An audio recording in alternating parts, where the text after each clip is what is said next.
Must try ആയിട്ടാണ് കേട്ടോ. നാരങ്ങനീര്, ഉപ്പ് നന്നായിട്ട് തേച്ച് പിടിപ്പിച്ച് മാറ്റി വയ്ക്കുക. കാശ്മീരി ചില്ലി പൗഡർ, ഇഞ്ചി വെളുത്തുള്ളി പേസ്റ്റ്, തൈര് നന്നായിട്ട് മിക്സ് ആക്കിയിട്ട് നേരത്തെ തേച്ച് മാറ്റി വെച്ച ആ ചിക്കനില്ലേ ഇതിലോട്ട് അങ്ങ് ഇട്ട് കൊടുത്തിട്ട് നന്നായിട്ട് മസാല അങ്ങ് തേച്ച് വയ്ക്കുക. 1 മണിക്കൂറിന് ശേഷം ഇതുപോലെ ഒന്ന് പൊരിച്ചെടുക്കുക. 1/4 വേവായാൽ മതി കേട്ടോ.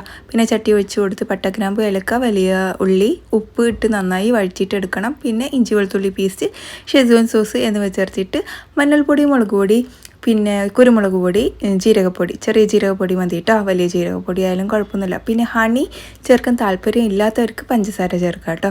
അപ്പോൾ ഞാൻ കുറച്ച് ഹണിയും ചേർത്തിട്ട് ഈ മസാലയ്ക്ക് നന്നായിട്ട് അതിൻ്റെ മുകളിലോട്ട് അങ്ങ് ആക്കി വെച്ചിട്ടുണ്ട്. ഇച്ചിരി എന്താ പറയുക മല്ലിയിലയും കൂടി തൂക്കി കൊടുത്തിട്ടുണ്ട് കേട്ടോ. അപ്പോൾ ഇടയ്ക്കിടയ്ക്ക് ഓപ്പൺ ആക്കിയിട്ട് നമ്മളിതുപോലെ ഇങ്ങനെ കുക്ക് ചെയ്തിട്ട് എടുക്കണം. ഇച്ചിരി വെള്ളം വേണമെങ്കിൽ ഒഴിച്ചു കൊടുക്കാം. അപ്പോൾ നമ്മുടെ ടേസ്റ്റി ആയിട്ടുള്ള ചിക്കൻ ഇവിടെ റെഡി ആയിട്ടുണ്ട്. നല്ല ചപ്പാത്തിയിലൊക്കെ കഴിക്കാൻ അടിപൊളി ടേസ്റ്റാണ്. മസ്റ്റ് ട്രൈ ആണ്. അപ്പോൾ മറ്റൊരു വീഡിയോയിൽ കാണാം. അതുവരേക്കും എല്ലാവർക്കും bye. It's me Jini from Palakkad.